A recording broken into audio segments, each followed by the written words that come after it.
আমরা দেখতে পেলাম ঢাকা থেকে প্রকাশিত জাতীয় দৈনিক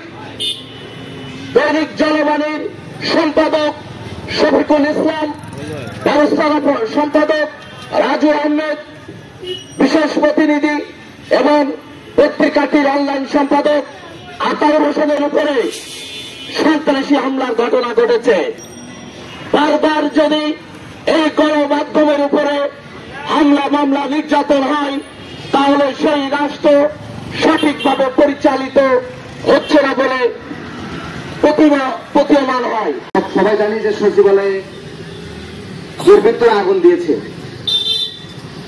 তো সচিবালয়ে আগুন দিয়েছে, সেখানে কি পরিমাণ ক্ষয়ক্ষতি হলো না হলো, কি এটা পরিকল্পিত কিনা, এটা তো সাংবাদিকরাও বের করে আনতে পারে। আমরা বিভিন্ন সময় যেসব তদন্ত কমিটি হয়, এই তদন্ত কমিটি কিন্তু তাদের ইচ্ছা খুশি মতো কাজ করে, পরে সাংবাদিকরাও আবার একটা বিষয় যখন সামনে নিয়ে আসে সেই ব্যাপারটাও সংযুক্ত করা হয়।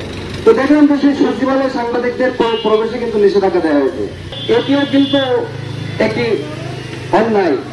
আমি ছাত্র সহ দেশব্যাপী যেসব সাংবাদিকদের উপর হামলা হয়েছে সব ঘটনায় দ্রুত বিচার দাবি করছি। জুলাই এবং আগস্টে আন্দোলনকারীদের সাথে সাংবাদিকদের ভূমিকা কতটা ছিল এই বাংলাদেশ তথা সারা বিশ্ববাসী জানে যে এই গণমাধ্যম কর্মীরা নিজেদের জীবন বাজি রেখে সেই কথিত ঘটনা সকলের মাঝে তুলে ধরেছিল, এমনকি তাদের জীবনও দিতে হয়েছিল। গত 19 তারিখে আপনারা জানেন সাতক্ষীরা জেলা তালা থানায় 2 সাংবাদিককে নির্যাতন করে তাদেরকে আহত করে তালা স্বাস্থ্য কমপ্লেক্সে ভর্তি করা হয়। অদ্যাবধি এখনো সেই সন্ত্রাসী রমজান গ্রেপ্তার হয়নি। একজন সম্পাদক, সেই সম্পাদকের অধীনে অসংখ্য প্রতিনিধি থাকেন।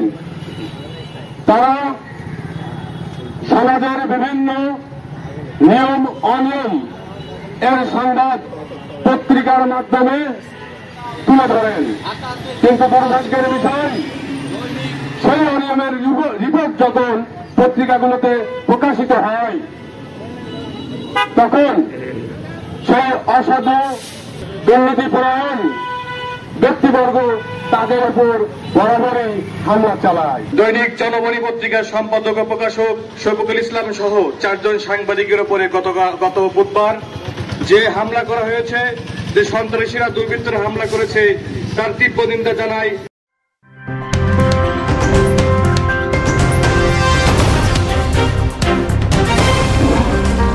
Voice of Tiger.